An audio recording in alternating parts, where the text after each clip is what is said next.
It was a quiet afternoon in the National Museum of the Marine Corps in Quantico, Virginia. Most visitors had already moved on to the next exhibit, but an old man lingered in front of a faded black and white photograph. The image was grainy, edges curled with time, but the figures were unmistakable. 40 young men in jungle fatigues. Some smiled, some didn't. All stood like shadows under the dense canopy of an island long forgotten by most Americans. Below the photo, a brass plaque read, Scout Sniper Platoon, Saipan, 1944. The old man leaned on his cane. His right knee didn't quite straighten anymore. He wore a dark green jacket with no rank, no patches, just a name tag. Nupple, he whispered, almost to himself. Dyer. We never brought your body home. A boy nearby, maybe 10 or 11, looked up from a touchscreen map. His father was reading something about Iwo Jima. The boy saw the old man's face, saw the heaviness in his eyes and asked, Mister, is that you in the picture? Nupple smiled gently. No. That's the man who saved my life. The one who stayed behind when the rest of us ran. He didn't say more. Didn't need to. As the boy turned back to his father, Nupple placed a hand lightly against the glass, fingers just barely touching the faces frozen in time. Some of us came home, he whispered. Some of us became ghosts. The lights above flickered slightly as the automatic system kicked on for the evening cycle. Somewhere a recording played the Marine Corps hymn in soft, distant tones. But Nupple no longer heard it. His eyes remained locked on the man standing in the center of that photograph. Tall, calm, and impossibly steady. William Whaling. The man who trained them, built them, saved them. And just like that, time unraveled. The jungle returned. It was 1942 again. Guadalcanal, the heat, the rot, the stench of war soaking into every pore.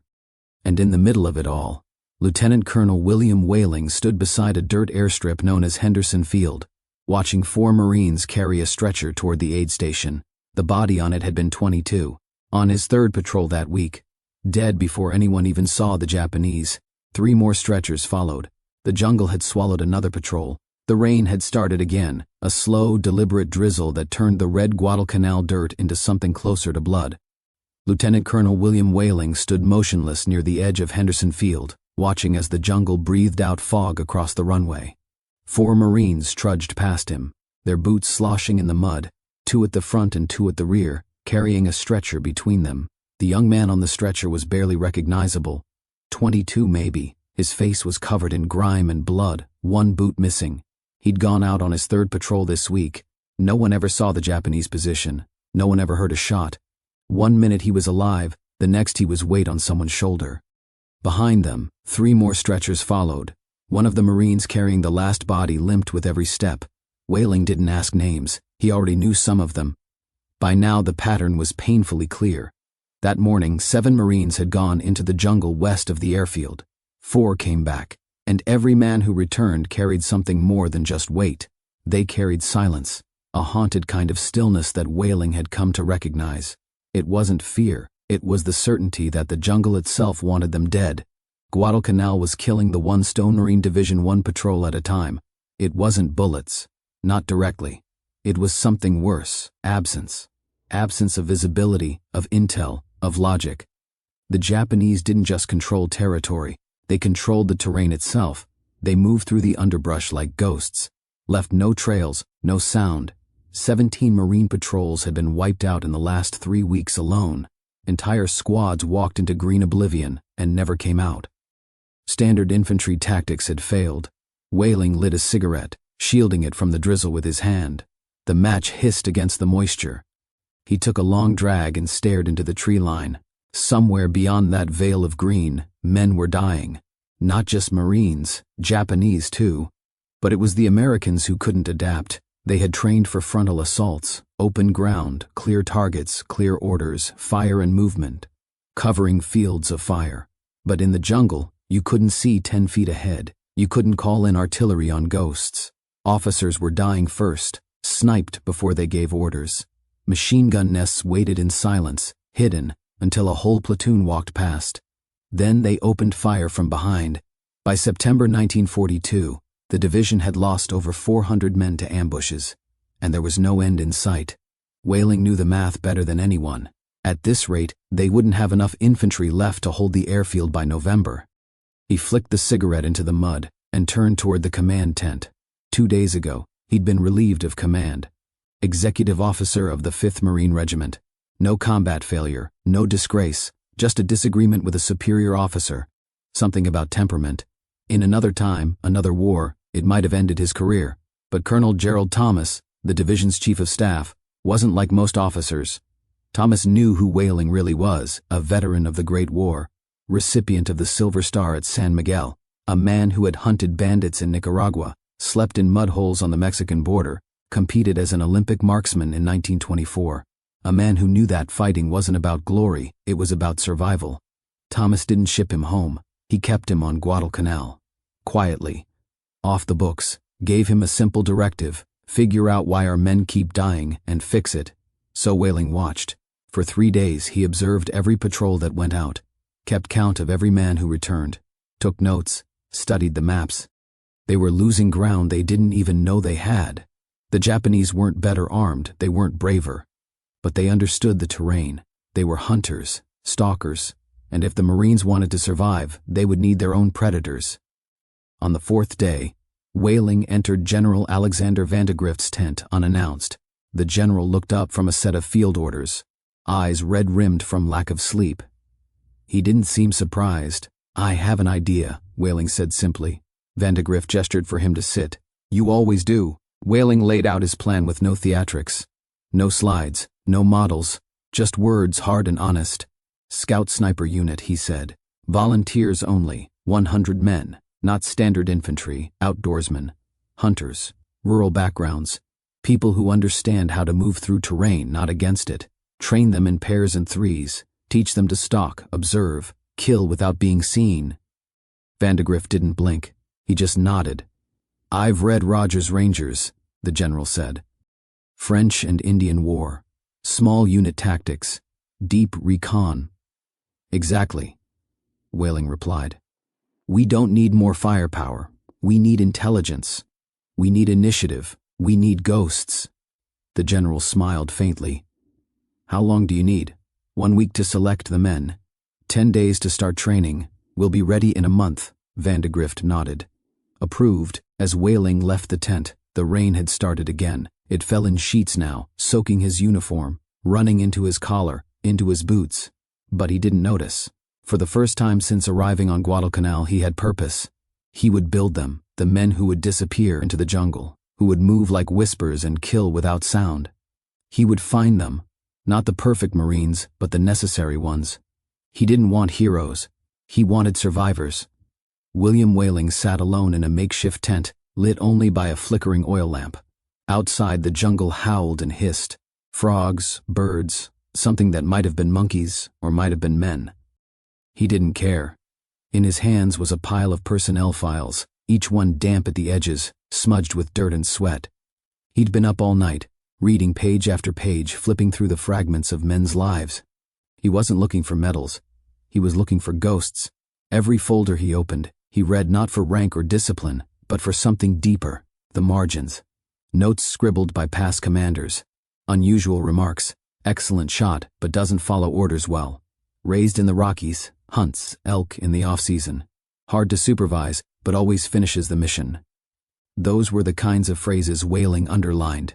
He looked for expert rifle qualification, rural origins, hunting licenses, disciplinary actions that spoke more of independence than disobedience.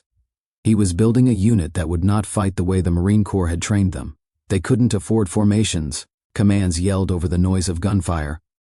They needed men who could think without direction, act without hesitation, and vanish before the enemy knew they were there. By the morning of October 1st, Whaling had 43 names. He called them in for a briefing the next day at 0600. The rain hadn't stopped for 2 days, and the humidity made everything feel like it was melting. The men arrived soaked, some shirtless under ponchos, all tired. Most were under 25. Some had barely survived their first combat. A few had blood on their boots that wasn't theirs. They stood under a lean-to made of salvaged wood and canvas, staring at the man in front of them. Whaling didn't speak at first. He just looked at them one by one. Some met his gaze, others looked away. No one spoke. Finally he began. What you're about to hear is voluntary. No one will be ordered to stay. You can leave at any time." His voice was low, steady, with the unmistakable authority of someone who'd seen more death than most could imagine. "You've been selected for something different, not a promotion, not a punishment. A chance to fight a different kind of war." He paused. "Let the silence press in. You'll operate in teams of 2 or 3. No backup, no radio contact, no rescue missions. You will enter enemy territory, sometimes for days, with only what you carry. Your job will be to scout, observe, and when necessary, eliminate." The rain pattered against the canvas above them. No one moved. "Reconnaissance casualties are above 50%. That's not an exaggeration, that's the average. I expect higher. This isn't glory, it's survival. You won't be famous. Most won't even know you were there. But your work will save lives. A lot of them." He looked at the line of faces again. "You don't have to say anything. If you're in, stay where you are. If you're out, walk away now. No shame, no judgment." The silence stretched for a full 10 seconds. Then one man shifted on his heels, another exhaled sharply, and then 2 Marines stepped back. They didn't say a word. One saluted. The other simply turned and walked into the rain. Whaling nodded, not in disapproval, but in respect. He looked at the 41 remaining men. They were soaked, silent, and staring back with something he hadn't seen in months: clarity. He said, "Good." He pointed to a crate near his feet. Inside were strips of cloth. "Pick one, tie it around your arm. That's your uniform now. From this point on, no ranks, no units, just scouts, just predators." The men came forward one at a time. Some tied the cloth tight, like a bandage. Others wore it loose, like a warning. Whaling gave each of them a name. Not their real names, but call signs, nicknames. He didn't explain why. He just said them one by one. "You, tall one. Montana, right? Your elk, toothpick in your mouth, your smoke. You with the scar, what's that from? Bar fight? Doesn't matter. Your razor." Each name stuck, and somehow each one fit. The men didn't question it. They knew instinctively they were being redefined. Not by rank or record, but by instinct, by edge, by something primal. Later, in private, Whaling jotted them all down in a small leather notebook. Elk, smoke, razor, dust, coyote, wild bill. Some were just called numbers, 2, 6, 10. One man insisted on being called Ghost. Whaling allowed it. He understood the need. These weren't soldiers anymore. They were something else. That night, the rain finally stopped. The moon peeked through a break in the clouds, casting faint silver over the camp. The men sat in small groups, whispering stories, sharpening knives, checking rifles. There was no celebration, no toasts, just preparation. And under a tarp near the edge of camp, Whaling sat with his notebook open. He wasn't writing names now. He was sketching something, a plan, a training sequence, a list of drills, a vision. He paused, tapped his pencil once against the page and wrote, "The only way to survive this jungle is to become what hunts in it." Then he closed the notebook. Tomorrow, the real work would begin. The jungle didn't make noise, it revealed noise. That was Whaling's first lesson. He didn't speak it out loud, but his men learned it within hours. On October 3rd, before sunrise, the 41 men marched west of Henderson Field, deeper into the green wall that wrapped around Guadalcanal like a coiled serpent.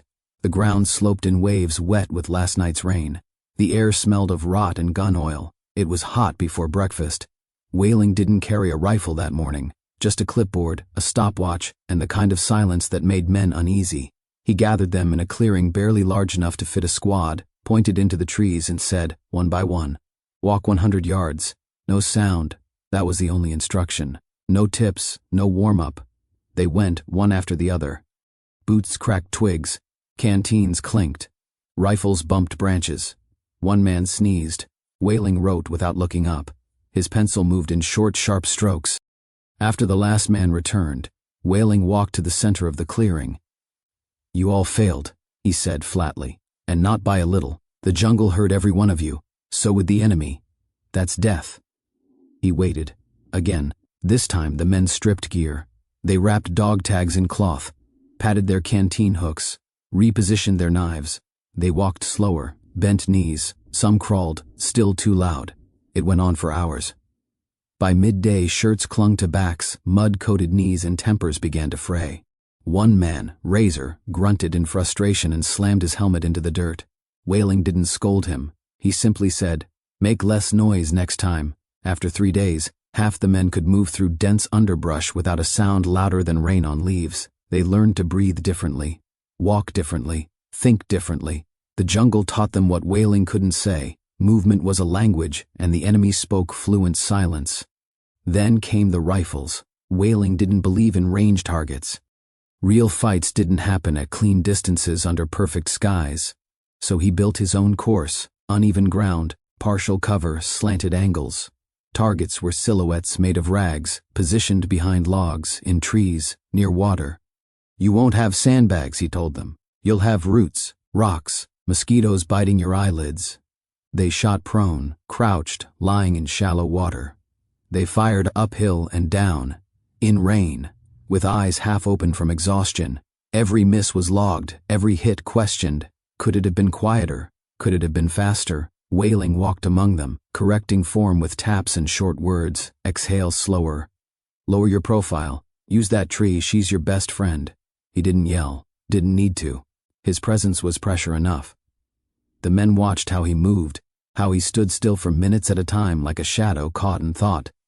They started copying him without realizing it. At night, they cleaned weapons in silence, ate in silence, spoke only in glances and nods. Someone joked it felt like a monastery. Wild Bill called it church for killers. No one laughed loudly. By the end of week 1, something had shifted. The group wasn't just a unit anymore. It was a current, low and steady, pulling in one direction. They developed hand signals no one taught them. They started pointing with their eyes. When a twig snapped, no one looked for who did it. They all froze as one body. Whaling introduced live stalking drills. One man played the scout. The rest were the hunted. The task: move through a 100-yard stretch without being seen, heard, or leaving a trace. Most failed, but every failure got quieter. The first success came from a wiry Marine named Coyote. He moved so slowly it was almost painful to watch, an inch at a time. 37 minutes to cover 100 yards. Not one man spotted him until he tapped a guard on the shoulder. Whaling nodded once. "That's how you hunt," he said. "Invisible until it's too late." They slept in shifts, 3 hours at a time. Training didn't stop when the sun went down. Night drills were worse. The jungle changed after dark. It closed in tighter. Every sound seemed louder. Whaling made them navigate by stars, kill fires in seconds, build shelters from nothing. When one Marine got lost during a night exercise, he didn't panic. He laid low, used moss and roots as cover, waited for dawn. When he returned, covered in ant bites and soaked to the bone, Whaling handed him a piece of dried meat and said, "You'll live longer than most." Shooting skills improved fast. By October 10th, the best among them, Elk, Ghost, Razor, could drop a man at 400 yards with iron sights, but Whaling wasn't impressed by accuracy alone. "Anyone can shoot a paper target," he said. "I want you to shoot through wind, through doubt, through your heartbeat." He made them estimate distances by counting steps, measure wind by grass movement, adjust for humidity by how heavy the air felt in their lungs. Every shot was a puzzle. Every mistake was one they couldn't afford twice. Then came what he called the blind hour. Each man was blindfolded and spun in place, then marched, disoriented, into the jungle. When the blindfold came off, they were alone, with a map drawn by hand and instructions to return to camp unseen by the roving patrols of their own team. It wasn't just navigation, it was confidence, instinct, mental calm under chaos. By October 13th, Whaling looked at them and saw something new. They didn't move like Marines anymore. They moved like animals that had learned to outthink their predators. He gathered them at dusk. The jungle buzzed with insect choir. A red sun filtered through the canopy. The men sat in a semicircle, dirty, tired, silent. Whaling said nothing at first. Then he walked to the center, held up a strip of black cloth. "This is your final piece of gear," he said. "You tie this around your rifle. It marks you as what you've become." He paused. "You're not infantry. You're not scouts. You're not snipers." He looked at each of them in turn. "You're ghosts. And from now on, when the jungle breathes, it breathes with you in it." No one cheered. They just nodded. It was enough. The air was different before dawn. Not quite cooler, but heavier. Still, The kind of stillness that didn't calm the nerves, it tightened them. At 0400 on October 14th, 8 men slipped quietly from the edge of the marine perimeter, divided into 4 teams of 2. Their boots made no sound on the wet earth. Their rifles were wrapped in cloth, every metal piece taped down. Canteens hung like dead weight against their ribs. They carried knives, pencils, maps, silence. Each team had a sector to scout west of the Matanikau River. The mission was clear: locate Japanese artillery, map machine gun positions, sketch patrol routes. Engage only if necessary. Do not die. Do not get caught. There would be no reinforcements. The jungle swallowed them fast. Elk and Smoke moved first, following a shallow creek bed that curved west into denser growth. They spoke only in hand signals, communicating through motion, instinct, glances. At 0715, they found the first target, 4 Type 92 howitzers under netting, nearly invisible from the air. 60 soldiers in loose formation, smoking, cooking rice. Elk sketched the layout while Smoke counted crates of ammunition stacked like bones. They were back by noon. Team 2 discovered a machine gun nest overlooking a crossing point. Team 3 mapped 3 separate patrol routes. It was too easy, almost unsettling. Team 4 didn't return on time. Ghost and Razor had taken a ridge trail near a cluster of ridgelines known for heavy Japanese movement. At 0900, they were deep in a spider web of paths. Animal trails, boot prints, bicycle tracks, signs of an army on the move. They moved slow, cautious, half crawling under ferns the size of doorways. At 0926, Ghost froze mid-step. Razor did too, instinct pulling tight like wire. 30 yards ahead, 5 Japanese soldiers walked slowly, rifles slung over shoulders, talking low. The 2 Marines sank lower into the undergrowth, breath slow, eyes locked. One of the Japanese soldiers stopped, his head tilted. He took a step toward them. Another. Razor's finger curled against the trigger of his Springfield. Ghost didn't breathe. The Japanese soldier moved closer, now within 20 feet, his rifle still low but his eyes sharp, searching, scanning. He raised the barrel. Razor fired. The sound was a single snap, suppressed but unmistakable. The Japanese soldier dropped backward into the dirt. The jungle exploded, shouting, whistles. Japanese soldiers seemed to appear from the trees, called by instinct or code. Razor grabbed Ghost's shoulder and hissed, "Move!" They ran, legs churning through brush, branches clawing at their faces. Behind them came the crack of rifle fire, the thump of boots, the echo of rage. The chase lasted 40 minutes, winding through ravines, across rock beds, up and over fallen trees slick with moss. At one point, Ghost tripped and fell into a stream. Razor hauled him out with one hand, firing with the other. A bullet split the leaves inches above his head. They didn't speak. At 1012 they emerged from the jungle, breathless, caked in mud, eyes wide. 11 Japanese soldiers were behind them, no more than 200 yards out, but Ghost still had the map, folded tight and nearly soaked through. It showed Japanese barracks, artillery positions, ammo stockpiles. Wailing met them at the line, flanked by 2 rifle squads. He didn't ask questions, just looked at Razor's face, then at Ghost's trembling hands. He took the map. 3 hours later, General Vandegrift was bent over that same piece of paper inside the command tent. His knuckles whitened as he traced lines with one finger. "These positions are real." "Confirmed," Whaling said. "My scouts saw them up close." Vandegrift said nothing for a long time. Then, "We've been hitting the wrong sectors for weeks." He looked up. "Tell your men this changes everything." That evening, the sun dipped red behind the trees, and the jungle hissed like it always did.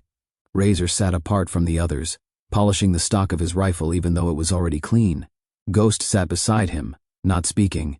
He hadn't said a word since they got back. Finally, Razor broke the silence. He was just doing his job. Ghost didn't answer. "He would have pulled the trigger first if I hadn't." Still nothing. After a while, Razor reached into his rations, broke a piece of chocolate in 2, and placed one half on Ghost's knee. "You're still here. That counts." The fire crackled low in the distance. Someone told a joke. No one laughed. Razor stared into the dark trees beyond the perimeter. Out there, a man was dead. It wasn't the first, but for Ghost, it was. And first kills didn't feel like victory. They felt like part of you had gone missing. The jungle west of the Matanikau River was thick with humidity. and the quiet rumble of something coming. The trees had a way of whispering it before anyone else knew, like the island itself could sense a storm of steel and fire about to break open. At 0530 on October 6th, William Whaling stood at the edge of the river, water lapping at his boots, eyes scanning the mist as it curled above the tree line. Behind him, the men of his composite unit, the Whaling Group, waited in silence. Scouts, snipers, and a hand-picked element from 3rd Battalion, 2nd Marines. Everyone else in the division still called them Whaling's ghosts. Their orders were simple but impossible: infiltrate Japanese lines, eliminate communications, find artillery spotters, and sow chaos before the main Marine assault crossed the river. They were the blade that would slip in first, cut the tendons, and vanish before the body knew it had been wounded. Whaling raised a hand, and the column began to move, single file, spaced, low. No one spoke. The scouts led the way, navigating by compass and memory. There were no maps for what they were doing, no trails, just instinct and silence. They crossed the river 3 miles upstream, slipping through water like shadows. By 0730, they were 2 miles behind enemy lines. The jungle changed out here, thicker, closer, almost warm to the touch. But the men moved like they'd trained for this their entire lives. At 0920, the first target appeared. A Japanese command tent hidden beneath camouflage netting, tucked into a ravine near a dry creek bed. A radio antenna jutted from the tent's rear. 6 officers sat at a makeshift table, poring over maps. 15 guards stood perimeter. Elk and Razor were already in position. They lay prone under fern cover, rifles steady. Whaling knelt beside them, whispered, "Wait for the briefing to start. Then fire." They did. 2 shots, barely heard above the rustle of leaves. 2 Japanese officers slumped forward across the map table. Panic erupted. The rest scattered. More shots followed, short and surgical. The scouts didn't linger. They moved before anyone could react, already slipping deeper into the jungle. At 0951, Ghost and Smoke located a forward observer, perched near a ridgeline, binoculars raised, calling artillery strikes on Marine lines. Ghost fired from 310 yards. 1 shot, the observer collapsed. The radio next to him went silent. Whaling checked his watch. At 1007, Marine infantry began their push across the river. Japanese artillery, now blind and directionless, fired sporadically. Some shells overshot, others struck empty jungle. Without eyes, the big guns were blunt fists swinging wildly. By noon, the Whaling Group had linked up again behind Japanese lines. They set ambushes on retreat routes, planted charges near supply caches, marked enemy bunkers for airstrikes. At 1315, a Japanese platoon attempted to retreat east, only to find themselves under sniper fire from both sides. The jungle exploded into shouts and confusion. Officers screamed orders into radios that no longer worked. Fire teams split, ran, circled back, only to meet rifle fire and silence. The encirclement tightened. From the front, Marine infantry advanced steadily. From behind, Whaling's men kept pressure constant. It wasn't a firefight, it was a suffocation. By nightfall, the 4th Infantry Regiment of the Imperial Japanese Army had ceased to exist as a coherent unit. Over 750 Japanese soldiers lay dead. The rest melted into the jungle, wounded or leaderless. Marine casualties were staggeringly light: 43 killed, 112 wounded. Vandegrift called it the cleanest offensive since the campaign began. At 1740, just as the last Japanese position was being cleared, Whaling knelt beside a fallen radioman, checking for maps, when the jungle suddenly flashed white. A mortar round dropped 2 trees behind him, spraying shrapnel in all directions. He hit the ground hard. His ears rang. Blood welled from a cut on his thigh. Nothing fatal, but enough to knock the air from his lungs. Elk and dust dragged him to cover. Smoke pressed gauze into the wound. "It's clean," he said. "You're lucky." Whaling didn't reply. His eyes were already scanning the trees. "Sir," Dust said, "you need a corpsman." Whaling nodded once. "Soon." He sat up, took the field map from his vest, and marked the last bunker coordinates in pencil. He handed it to Smoke. "Give that to Vandegrift." Smoke hesitated. "He'll want to see you too." "He can wait," Whaling said. "The map can't." At 2300, under a low and blood-orange moon, the Whaling Group returned to the Marine perimeter. The men moved slow, not from fatigue, but from the weight of what they had just done. No fanfare, no celebration. General Vandegrift met them personally. "I've never seen anything like that," he said, voice low, eyes moving from face to face. "These men aren't just scouts," Whaling said. "They're something else." "They've earned a name," Vandegrift replied. And that night, in the official report, a new unit designation appeared in ink: Scout Sniper Detachment, 1 Stone Marine Division. Whaling sat in a medical tent, his legs stitched and bandaged. He was running a fever. The corpsman recommended evacuation. Whaling refused. "I'll leave when the jungle lets me," he muttered. Outside, the rain started again. It always did. Camp Tarawa, Hawaii, January 15, 1944. The sky was clean and wide that morning, but something about the island always made the air feel tight, like it had something to hide. First Lieutenant Frank Tchaikovsky stepped out of the HQ tent with a clipboard tucked under his arm, and a mission that most Marines would have laughed at, until they realized he wasn't joking. He walked past rows of tents and chow lines, straight toward the stockade. No one stopped him. They knew the look: clean uniform, dusty boots, jaw set like a steel trap. Frank Tchaikovsky had survived Guadalcanal and Tarawa. Men said he could shoot the wings off a fly and cut your throat with a bootlace if he didn't like your haircut. He didn't walk like a man looking for permission. He walked like a man about to rewrite the rules. 3 days earlier, Colonel James Risley had called him in and laid out the plan: form a scout sniper platoon for the 6th Marine Regiment. Not just any unit, an elite one. Independent operations, long-range kills, behind enemy lines infiltration. Modeled after British commandos. But don't recruit from regular infantry, Risley had added. Tatch raised an eyebrow. "Then where the hell do I find them?" Risley had leaned forward, eyes calm. The brig, and that's how Tatch found himself pushing open the gate to the Marine stockade, clipboard in hand, looking for trouble. The MP at the desk looked up like he couldn't believe it. "You lost, sir?" Tatch didn't smile. "I'm here to interview inmates." The MP blinked. "For what?" "For war."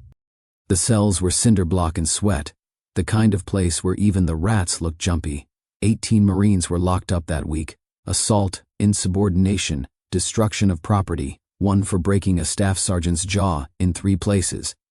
Tchaikovsky walked down the line, looking each man in the eye. He didn't read their files. He read their faces. Some stared back like dogs on a chain.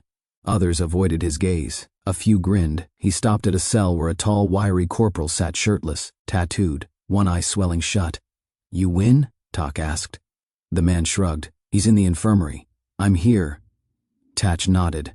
"That's the kind I'm looking for." The brig commander trailed behind him, arms crossed.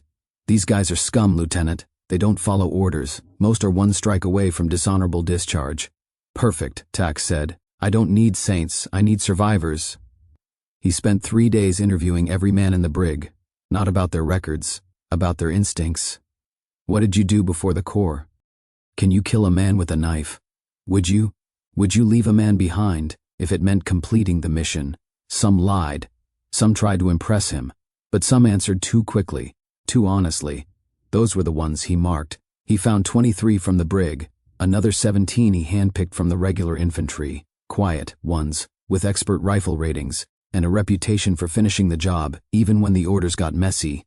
By February 1st, he had 40 men, and none of them belonged in a standard platoon.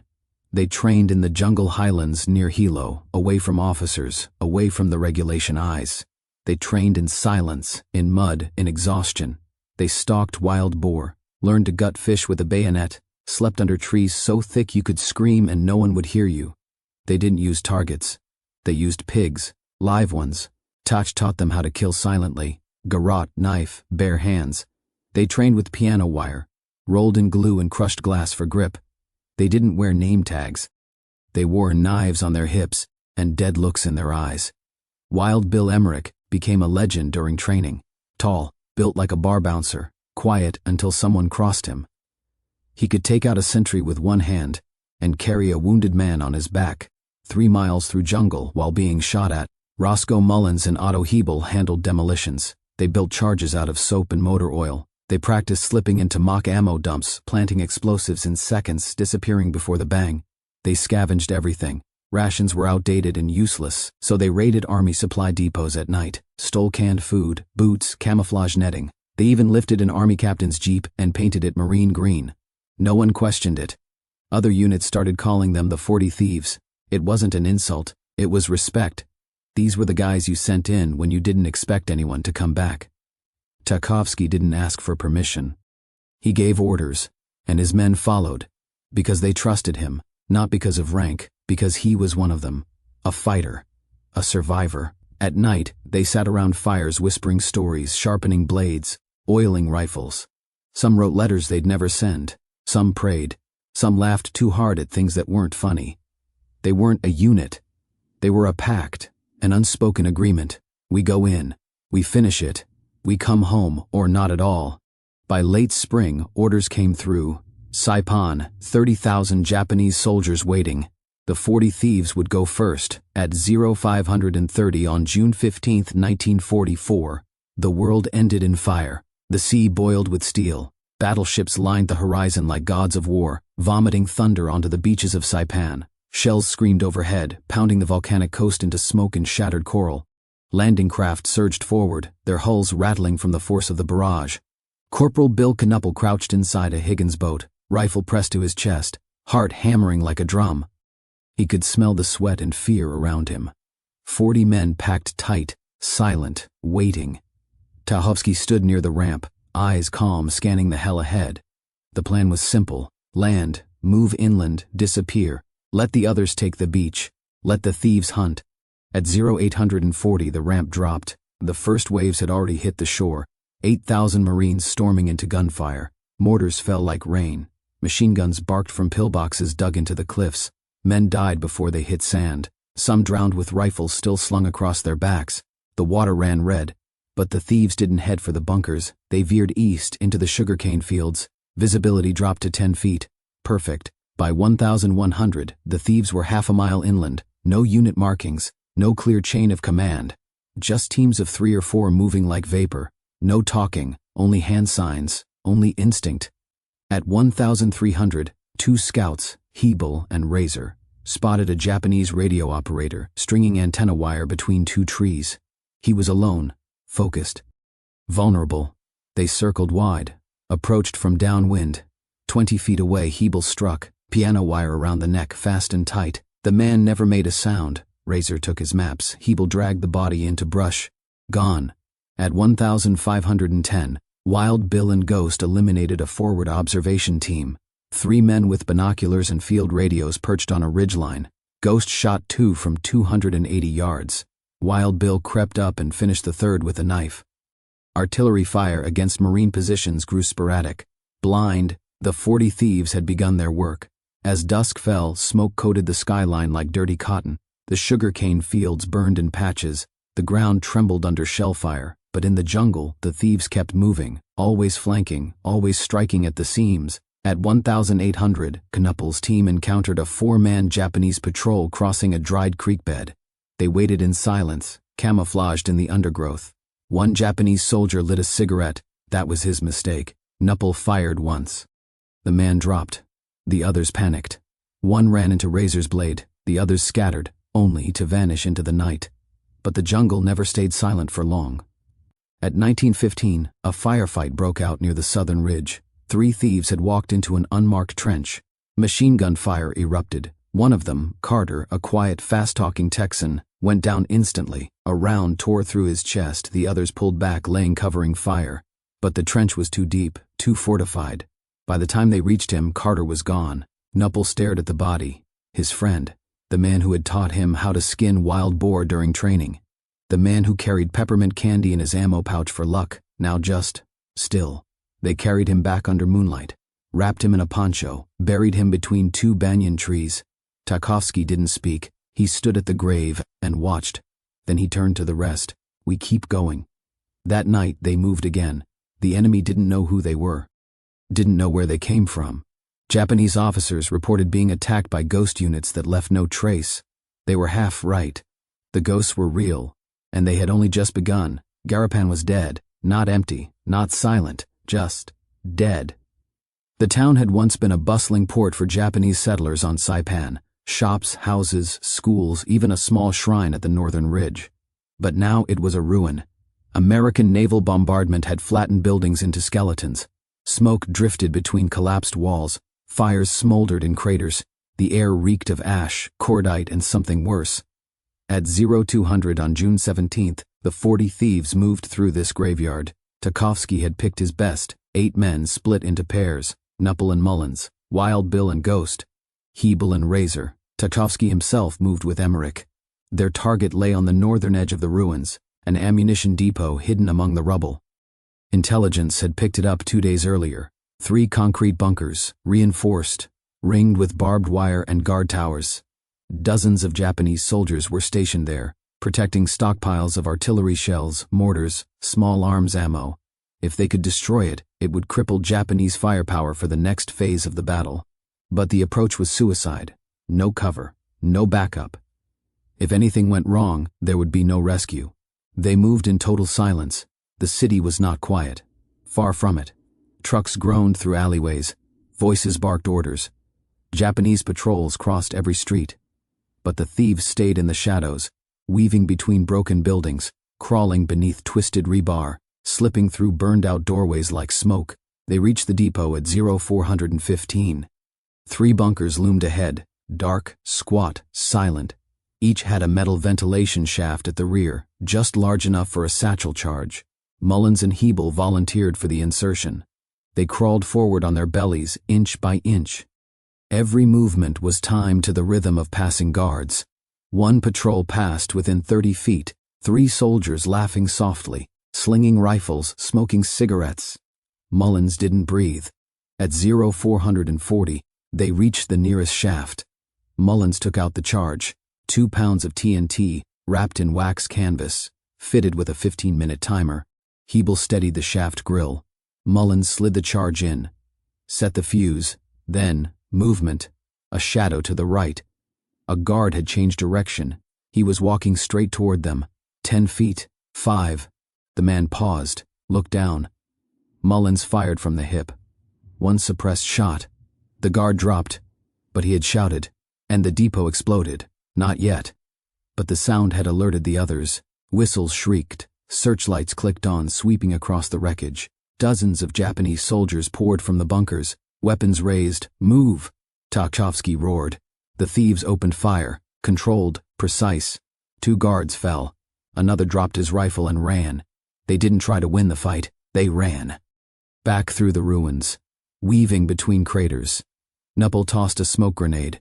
Razor fired bursts into the air to distract snipers. Mullins limped, blood running down his calf. Emmerich threw him over one shoulder and didn't break stride. At 0457, the first explosion hit, a deep, cracking roar that shook the earth. Then the second, louder. The bunker ruptured, fire belched from its roof. Secondary detonations followed, artillery shells, mortar rounds, crate after crate of small arms ammo. The sky turned orange. It wasn't just fire, it was fury. Glass shattered miles away. Flames rose like a sunrise over the ruins of Guadalcanal.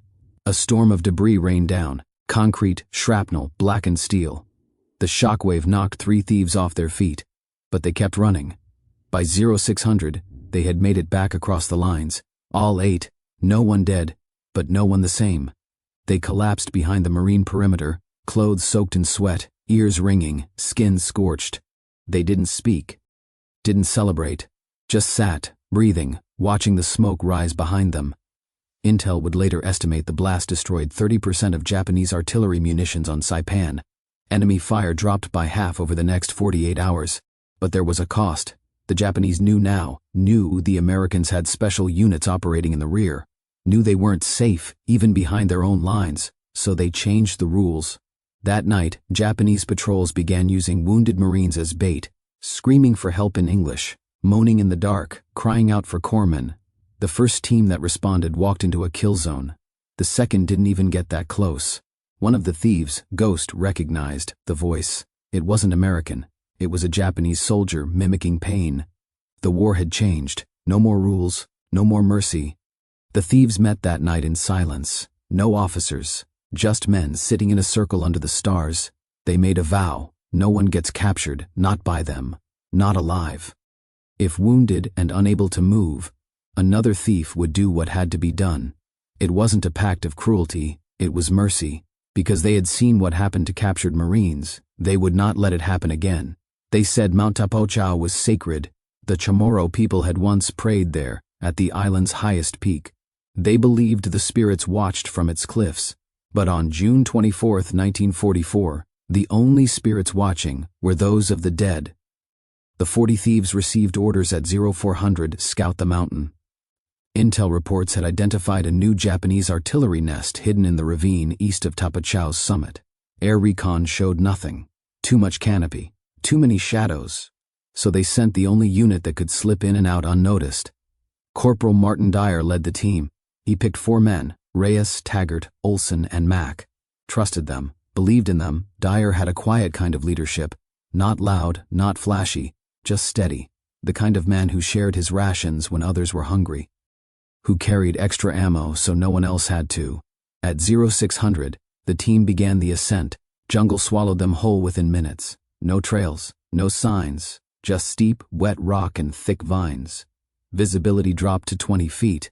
By 0900, they reached a ridgeline overlooking a narrow ravine. Then they saw it. 4 Type 92 howitzers, camouflaged under netting and brush, crews milling around, stacking crates, a command tent nearby, officers checking maps, a full gun battery buried in a natural trench. It was perfect positioning, completely hidden from air and sea. Aerial bombing couldn't touch it, but artillery from these guns had been tearing into Marine lines for 2 days. Dyer sketched everything: gun placement, ammo stacks, crew numbers, patrol patterns. Then they pulled out, slow and silent, but someone had seen them. At 1045, Japanese infantry emerged from 3 directions, 50 soldiers, machine guns on the high ground, rifles from the flanks. The ambush was surgical. They opened fire. Bullets tore through foliage. 1 round hit Olson in the shoulder.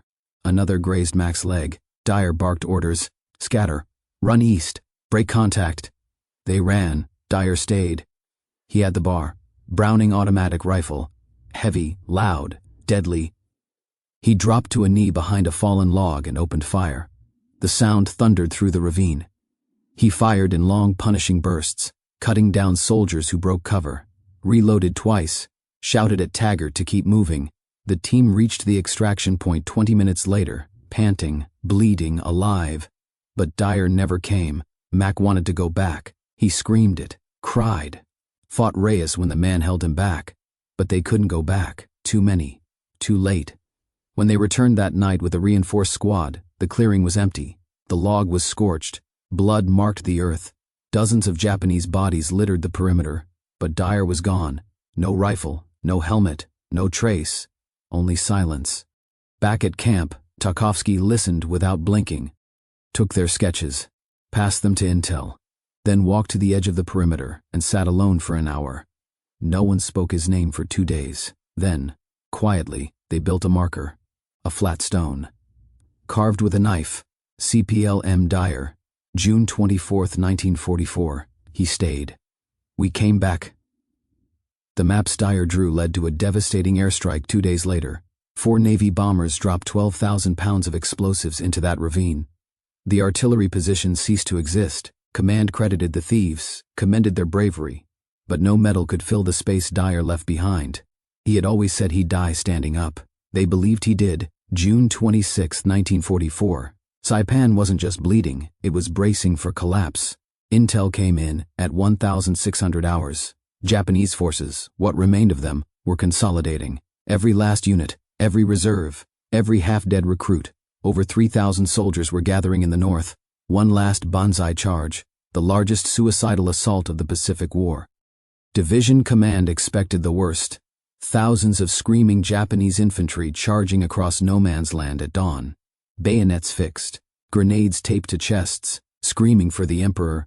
Marine lines would break, unless someone stopped them before they started. At 2,200, Captain Tarkovsky walked into the tent of Colonel James Risley. The colonel didn't look up. He just slid a map across the table and said, "You've got until sunrise." That was the order. No backup, no artillery, no air cover. Just 20 men. The 40 thieves. Tarkovsky gathered them at 2,300. No speeches, no ceremony. He laid the mission out clean, 5 4-man teams. Each team would infiltrate a separate sector of the Japanese staging zone. Primary objective, eliminate command personnel. Officers, radiomen, forward observers. Secondary objective, cause panic, confusion, collapse.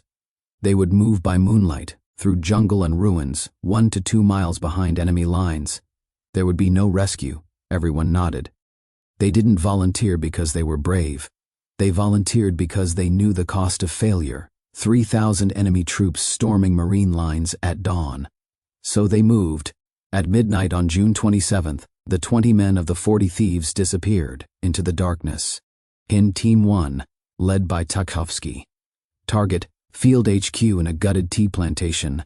They crawled through sugarcane. Flies buzzed around rotting bodies. Rain fell in sheets, muffling their movement. At 0120, they reached the perimeter. A tent, lit from within. Inside, 4 officers hunched over a map. A 5th standing, gesturing toward the front. Tchaikovsky lined up his Springfield, adjusted his U-nurtle scope. Wind from the left, rain steady. He exhaled. 1 shot. The standing officer dropped, neck shattered. The others froze. 3 more suppressed shots followed. All targets down, no alarm, no trace. They faded back into the cane like ghosts, and Team 2, led by Knuppel. Target, radio tower east of Garapan. They found it guarded by 7 men, 1 radioman transmitting constantly. The team waited, watched shift changes. At 0210, the radioman stepped outside for a smoke. That's when Wild Bill struck. A garrote across the throat. Quick. Clean. They rigged satchel charges to the transmitter, timed for 5 minutes. The tower exploded at 0215, shattering comms across the sector. Team 2 was gone before the fire reached the wires. And Team 3, led by Emmerich. Their target was unusual, an officer's mess. Intelligence suggested high command used it for midnight meetings. They found it deep in the jungle, lanterns still burning, voices inside, laughter, 7 officers, drinking sake, laughing. Emmerich counted heads, nodded once. Razor crawled to the edge of the clearing, whispered a prayer, then pulled the pin on a phosphorus grenade. It went through the flap door. The flash blinded half the camp. The second grenade, fragmentation, didn't give them time to scream. The team slipped away as flames lit the trees. Team 4, led by Ghost. Their sector was a munitions convoy. Officers coordinating distribution of dwindling Japanese shells. Ghost didn't use grenades, didn't need them. He worked with a knife. 4 Japanese officers never made it back to their trucks. Each one dropped with a clean slash to the throat. The team left their bodies staged, kneeling, heads bowed, hands folded. It wasn't cruelty, it was a message. Team 5, Race's team, youngest of the Thieves, least experienced. They found themselves near a cave entrance guarded by 6 men, 2 officers inside. No clear shot, no good angle, so they waited. At 0310, one of the officers stepped out to urinate. Taggart struck with a sharpened entrenching tool. The other officer came running, shouting. Reyes fired, missed the head. Hit the lung. The officer choked on blood, gurgled, dropped, messy, loud, but effective. They sprinted east. A Japanese patrol gave chase, lost them in the ravine. All teams returned by 0530. All 20 men alive.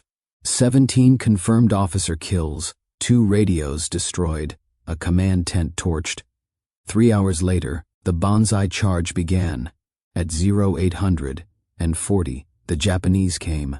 3,000 men, screaming, running, bayonets high, flags waving, but something was wrong. No coordination, no flanking, no covering fire. Squads ran without orders. Platoons advanced in silence. Some didn't move at all. Marine machine guns cut them down in waves. Artillery pounded the rest. By 1,100 it was over. Over 2,500 Japanese lay dead. Marine losses under 200. The line held, because 20 men had walked into darkness and changed the course of a battle. The brass called it tactics. The thieves called it survival. Tchaikovsky didn't celebrate. He just walked to the far edge of the perimeter, knelt, and carved 17 lines into the butt of his Springfield. 1 for each ghost they'd sent into the afterlife before dawn. Saipan was quiet, Not peaceful, not safe, just quiet. The bodies still lay in rows. Smoke still curled from bomb craters. But for the first time in weeks, no bullets sang through the jungle. No artillery shook the ground beneath their boots. After the Banzai charge, the island had broken. What remained of Japanese resistance had retreated into caves, hiding from the inevitable. And the 40 thieves, those 27 men still breathing, waited. They weren't resting. They weren't relaxing. They were unraveling. Private Taggart hadn't slept in 2 days. He sat cross-legged in the corner of a ruined chapel, carving tiny crosses into a spent artillery shell. Not for prayer, just for counting. 1 cross for every man he'd seen die. The shell was nearly full. Nuppel walked with a limp now. A piece of shrapnel lodged behind his left knee, too deep to remove without proper surgery.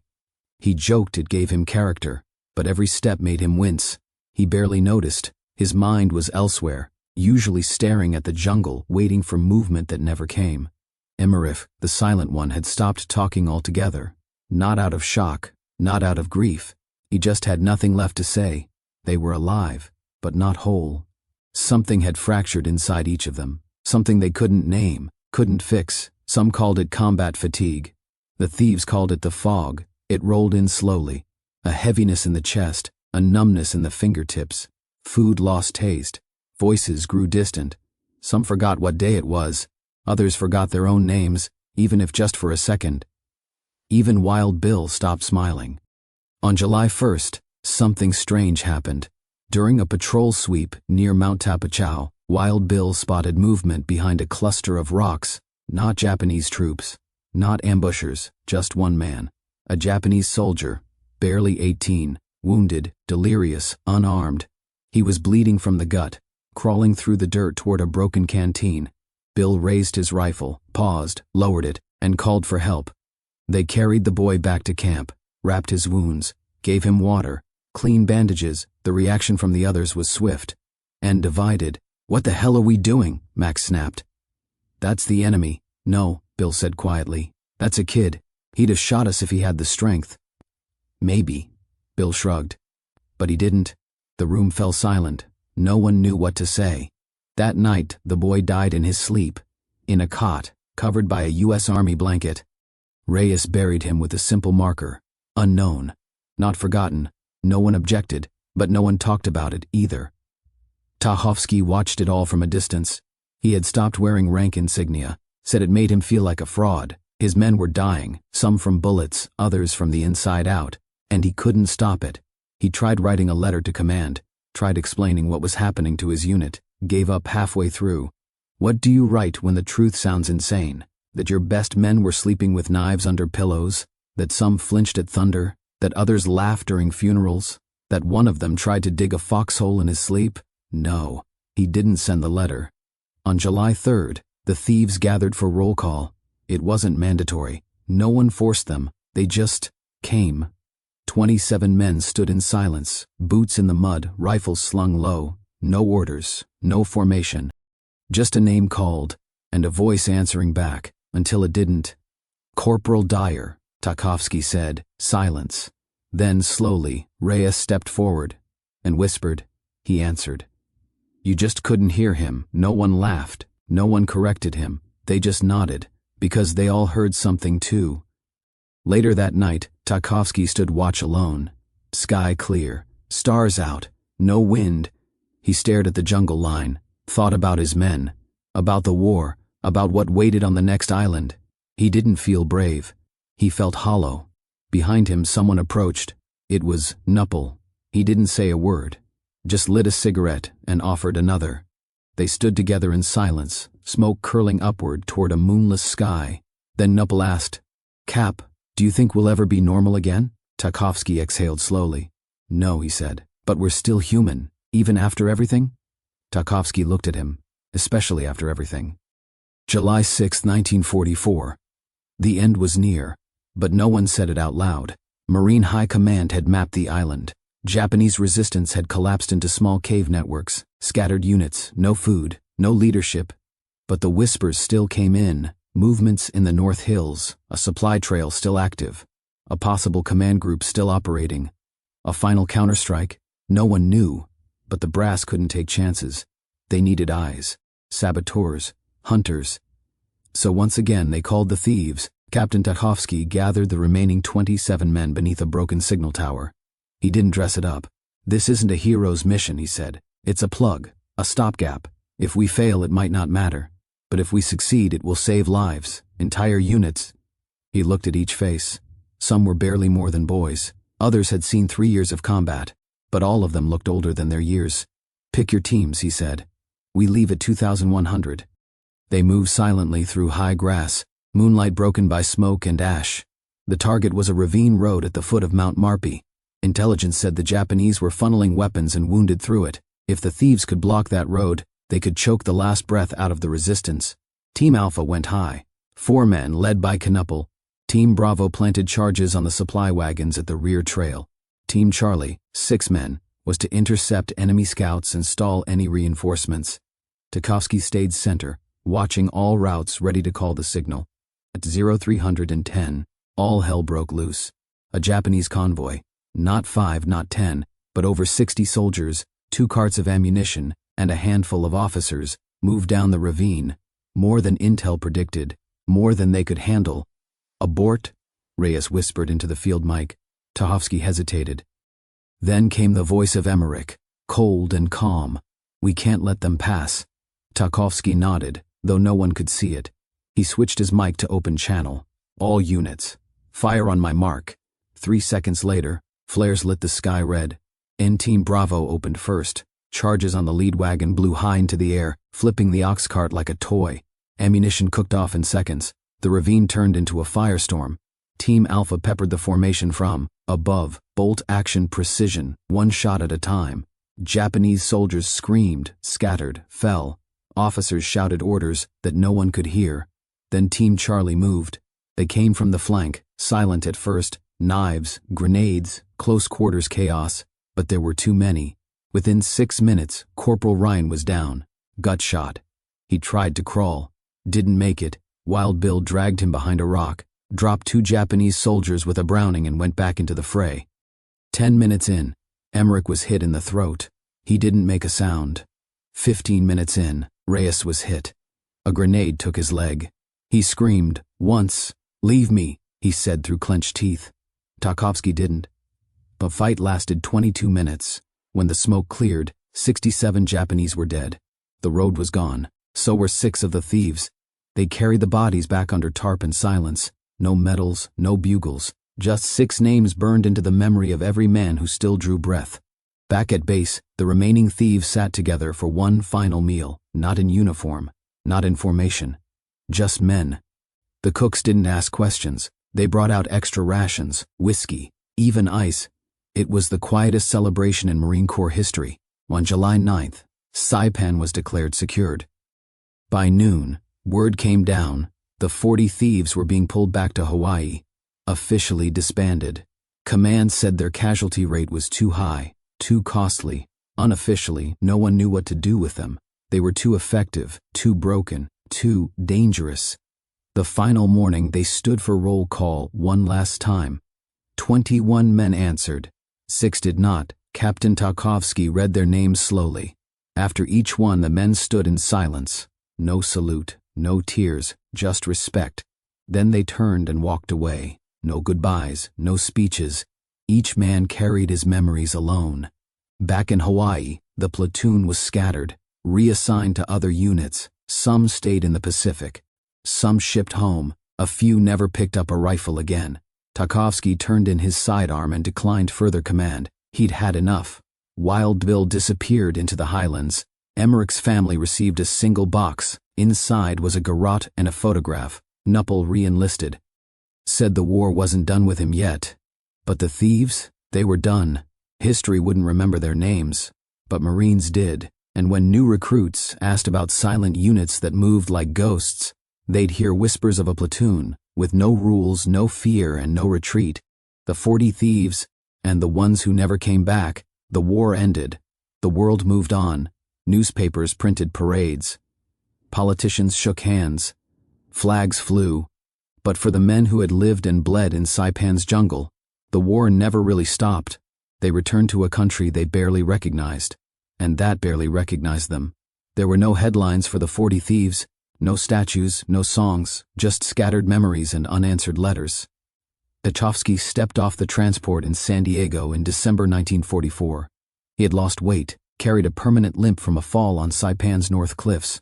A major handed him a commendation letter, told him he'd been recommended for the Navy Cross.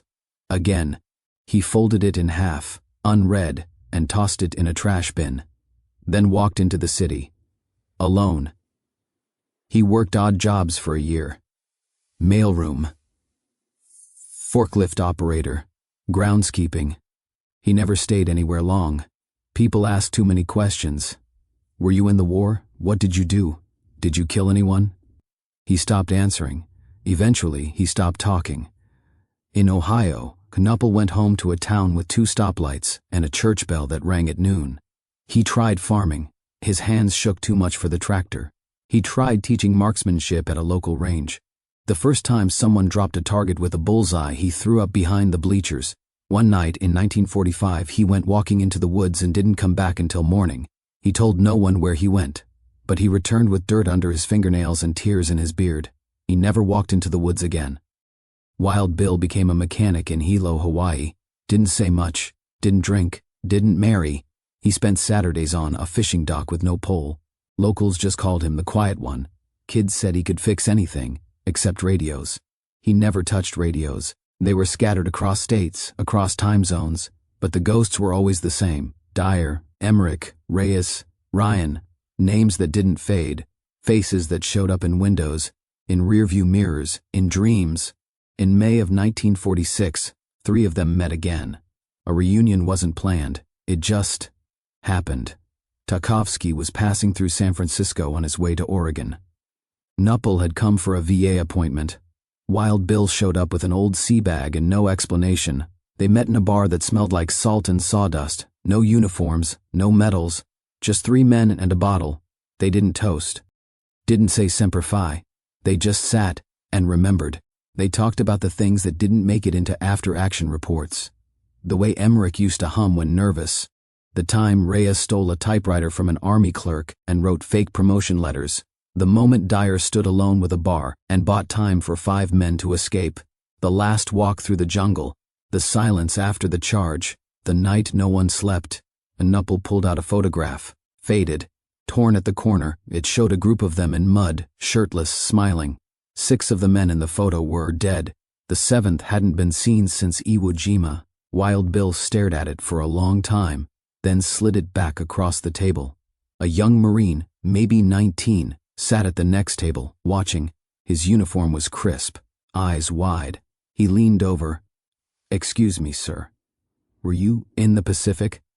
Tchaikovsky looked at him, measured him, then nodded once. "Yes." The boy grinned. "My grandfather told me about a unit called the 40 Thieves, said they were ghost soldiers, killed in silence, disappeared into the jungle." "Was that real?" Knuppel smiled, slow and tired. "Real enough." The kid hesitated. "Do you know what happened to them?" The 3 men looked at each other. Then Tchaikovsky leaned forward. "They did their job and then they vanished." The boy blinked, confused, but nodded. He didn't ask more. He didn't need to. Some things are better left as legends. Outside, the fog rolled in from the bay. The 3 Marines stepped into the night, shoulders bent but unbroken. They didn't walk in formation. They didn't need to. They walked like men who knew the jungle would always be behind them. And that the world, no matter how loud, how bright, would never be as quiet as Saipan was, after the last shot was fired. The 40 Thieves were never reactivated. Their tactics became standard. Their methods became training manuals. Their names became whispers in sniper school. But they themselves? They remained invisible, by choice, by design,